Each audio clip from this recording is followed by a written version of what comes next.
बिस्मिल्लाहिर्रहमानिर्रहीम। अस्सलाम वालेकुम। आज 2 अक्टूबर बरोज़ जुम्मा हम बात करेंगे पीडीएम के हवाले से। पाकिस्तान डेमोक्रेटिक अलाइंस एक बनाया गया था। 20 सितंबर को अपोजिशन की मीटिंग हुई थी, एपीसी का इजलास हुआ था जिसमें नवाज़ शरीफ को स्पेशली बुलाया गया था। लेकिन मैं समझता हूँ कि नवाज़ शरीफ की तकरीर ने बाकी जो अपोजिशन थी उसका शराजा था वो बिखेर दिया था।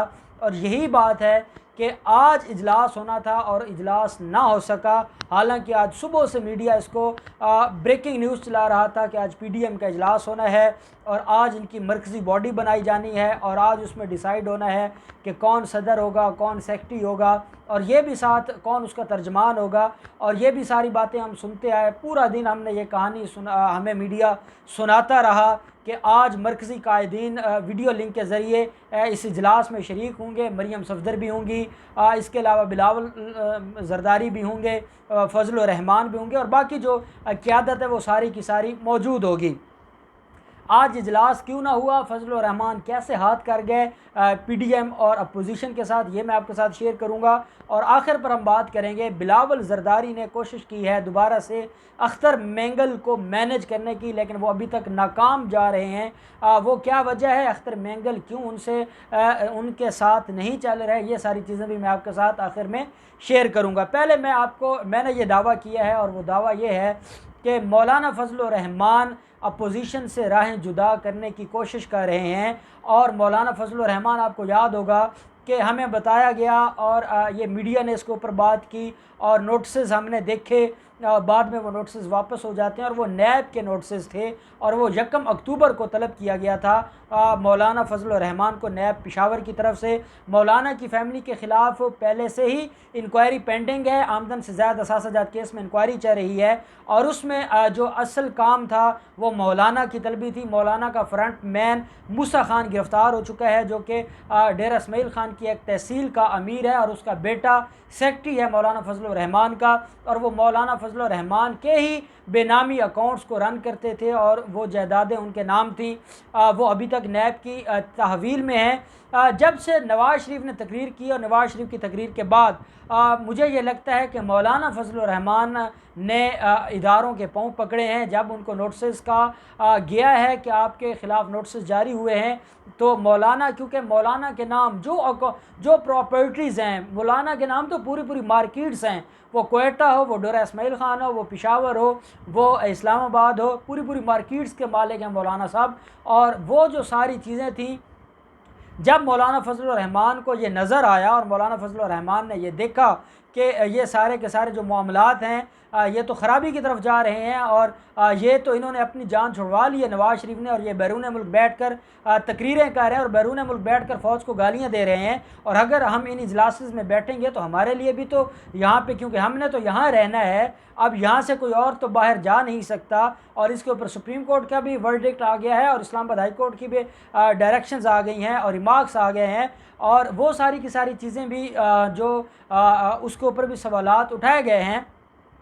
तो सुप्रीम कोर्ट ने भी कह दिया है कि अब कोई बाहर नहीं जाएगा, जो गए वो गए और कोई बाहर नहीं जाएगा। इस्लामाबाद हाई कोर्ट के भी नवाज़ शरीफ वाले केस में रिमार्क्स आप देख लिए हैं। तो मौलाना फजल रहमान ये बात जान चुके हैं कि अब उनको किसी ने बाहर नहीं जाने देना। यही वजह है कि मौलाना फजल रहमान पाँव पड़े हैं। शेख रशीद ने भी ये बात की है कि इनकी टेलीफोन पर भी ये राब्ते में रहे और ये कई दफ़ा तन्हाई में जाकर GHQ के चक्कर भी लगाए और वहाँ जाकर उनके पाँव भी पकड़े। और मौलाना फजल रहमान जो कि जिनका सिर्फ़ एक काम है शरारत करना, और ये पहली हुकूमत थी जो मौलाना फजल रहमान के हाथों ब्लैकमेल नहीं हुई थी, या ये पहली वो हुकूमत थी जिससे मौलाना फजल रहमान ने कोई मफाद हासिल नहीं किया। और मौलाना फजल रहमान ने जो धरने में पैसा इकट्ठा किया था वो तो पैसा अब ख़त्म हो चुका है। ये सारी वजूहात थी कि मुझे ये लगता है अगर ये बात दुरुस्त है तो ये बिल्कुल गलत है और हम इसकी बतौर पाकिस्तानी मजम्मत करते हैं कि अगर मौलाना फजल रहमान को किसी ने कोई NRO दिया है या हमारे इदारों के पास जो आते जाते वो रहते हैं और उनके ऊपर कोई दोबारा से शफकत की गई है, तो मैं समझता हूँ कि ये बिल्कुल गलत होगा। जैसे नवाज शरीफ और आसिफ जरदारी मुलजिम हैं या मुजरिम हैं और उनके ख़िलाफ़ केसेस हैं और उनको सज़ा होनी चाहिए, वैसे ही मौलाना फजल रहमान को होनी चाहिए। और उसकी वजह यह है कि ये तो दीन को भी बेचते हैं, ये तो दीन के नाम पे पैसा बनाते हैं। ये तो जब इनके अपने मफादात होते हैं, चाहे इंतहा पसंदी है, चाहे फ़िरका वारियत है, ये सारी की सारी चीज़ें ये घिनौने खेल खेलते रहते हैं। और ऐसे शख्स को मैं नहीं समझता कि बचाना चाहिए। हिकमत ज़रूर हो सकती है, और वो हिकमत ये हो सकती है कि जब नवाज़ शरीफ भी बैरून मुल्क बैठ के गालियों पर उतर आए हैं, मरियम सफदर को बैरून मुल्क जाने नहीं दिया, उनको ये तकलीफ़ है, बिलावल जरदारी के बाप को हर दूसरे दिन किसी केस में फ़र्द जुर्म आयद हो रही है, उनको ये तकलीफ़ है। तो अपोजिशन को एक एक करके उनका जो उनको सज़ा देना है या उनके ख़िलाफ़ कार्रवाइयाँ करना है, ये हिकमत हो सकती है कि पहले इनके साथ निपट लें और बाद में फिर मौलाना की बारी आएगी या उनको हम इनसे अलग कर लें। बात जो भी है, आज पीडीएम का इजलास नहीं हुआ, आज पीडीएम के इजलास में मौलाना फजल रहमान ने शिरकत नहीं की। यहाँ पे अपोजिशन ने तकरीरें की, यहाँ पे अपोजिशन इमरान खान को घर भेजने की बात की, यहाँ पे अपोजिशन ने कहा कि हम तब तक सुख का सांस नहीं लेंगे, हम तब तक नहीं बैठेंगे जब तक हम इमरान खान के ख़िलाफ़ कार्रवाई नहीं करते। लेकिन हकीकत ये है कि मौलाना फजल रहमान इन दिनों में आज़ाद कश्मीर की सैर पे चले गए। उन्होंने कहा कि चले, अब मैं चेयरमैन कश्मीर कमेटी तो मुझे नहीं लगाया गया, तो मैं जाकर सैर ही कर रहा हूँ, कश्मीर की फ़िज़ाओं में जाकर सांस ले आऊँ, ताकि मुझे थोड़ा सा जो मेरा अच्छा एक माजी है और मैंने कश्मीर कमेटी के नाम पर पैसा बटोरा है, तो उसकी याद ताज़ा हो जाए। जब अपोजिशन फैसला कुन मरहले में दाखिल हो चुकी थी, जब अपोजिशन ये कह रही है, नवाज शरीफ डेली बेसिस पर हुकूमत को, फ़ौज को गालियां दे रहे हैं, वो मुल्क दुश्मनी के आखिरी मुकाम पर चले गए हैं, मरियम सफदर प्रेस कॉन्फ्रेंसेस में गालम गलूच देने पर आ गई हैं, बिलावल जरदारी बैठकर सारा कुछ कर रहे हैं, वो सारी चीज़ें देख रहे हैं। ऐसे में मौलाना फजल रहमान का सैर व तफरी के लिए जाना ये बहुत बड़ा सवालिया निशान है, और जो इस बात का सबूत है कि मौलाना फजल रहमान ने अपनी राहें जुदा कर ली हैं और अब वो अपोजिशन जो पीपी है या नवाज शरीफ है, उनके हाथ का खिलौना नहीं बनेंगे। उनको पहले इस्तेमाल किया गया धरने में, अब वो दोबारा इस्तेमाल होने के मूड में नहीं है। उनका ये मूड भी नहीं है कि उनको जेल में जाना पड़े या उन्होंने जो चुराया है वो चोरी का माल उनसे वापस लिया जाए, वो इस मूड में भी बिल्कुल नहीं है। यही वजह है कि आज पीडीएम का जो इजलास, अगर मौलाना फजल रहमान ने आज नहीं आना था, मौलाना फजल रहमान ने कौन सा इस्लामाबाद आके इजलास अटेंड करना था। अब मौलाना फजल रहमान कश्मीर में है, तो कश्मीर को ये तो नहीं ना कि वो किसी को जंगल में है। मुजफ्फराबाद हो गया, मीरपुर हो गया, कोटली हो गया, हर जगह पे नेट की सहूलत अवेलेबल है, उनके पास पूरा निज़ाम मौजूद है और वो कर सकते थे, वो स्काइप के ज़रिए ऑनलाइन इजलास में शिरकत कर सकते थे।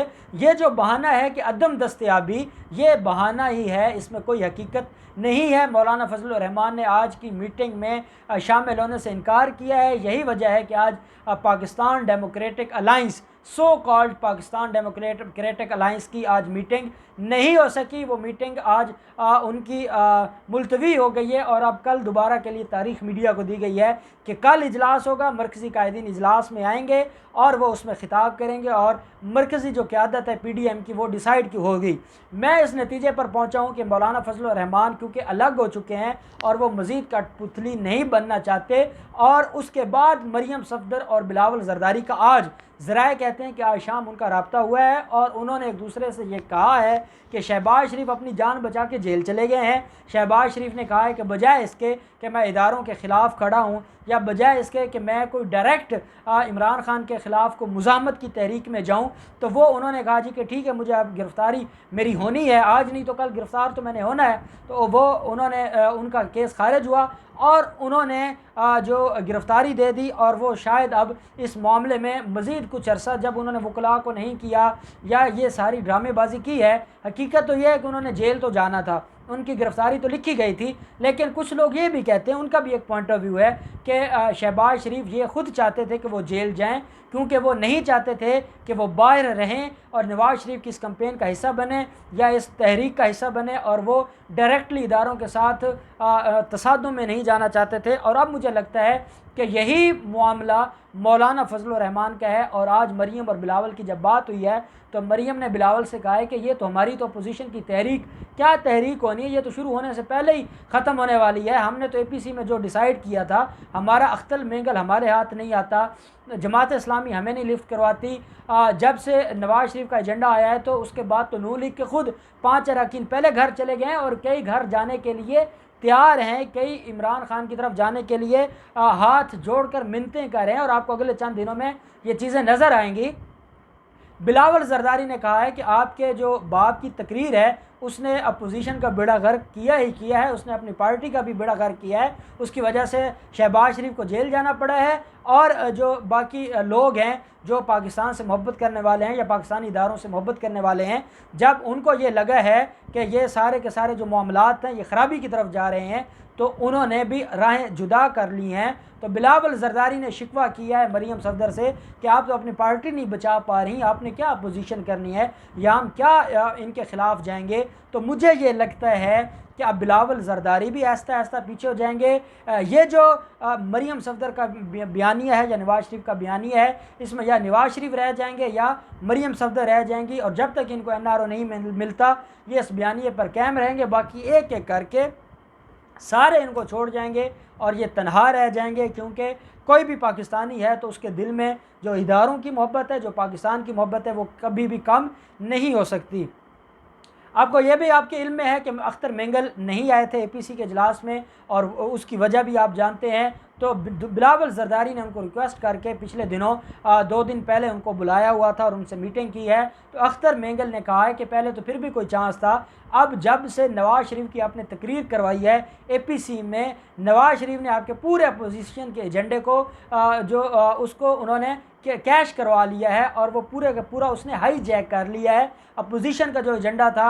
और वो अब नवाज शरीफ को क्योंकि ख़ुद NRO नहीं मिल रहा, उसने बाकियों का भी जो उम्मीदें थी वो तोड़ दी हैं, उनके रास्ते भी बंद कर दिए हैं। तो अख्तर मेंगल ने भी लाल झंडी दिखा दी, उसने कहा कि मैं इस अपोजिशन के साथ और इस अपोजिशन की तहरीक के साथ नहीं हूँ। मैं समझता हूँ कि बिलावल जरदारी और मरीम सफदर की जो अपोजिशन थी वो तहरीक शुरू होने से पहले ही उस गुब्बारे से हवा निकल गई है और इनको बड़ी शदीद किस्म की नाकामी हुई है और ये मज़ीद नाकाम होंगे। अब इन केसेस में मज़ीद और इन मामलात में और अपोजिशन की कल अगर PDM का इजलास होता है उसमें फजलुर रहमान शिरकत करते हैं नहीं करते, जो भी डेवलपमेंट होगी हम आपके साथ शेयर करते रहेंगे। अल्लाह पाक पाकिस्तान का हामी नासिर हो। बहुत शुक्रिया। अल्लाह हाफ़िज़। पाकिस्तान जिंदाबाद।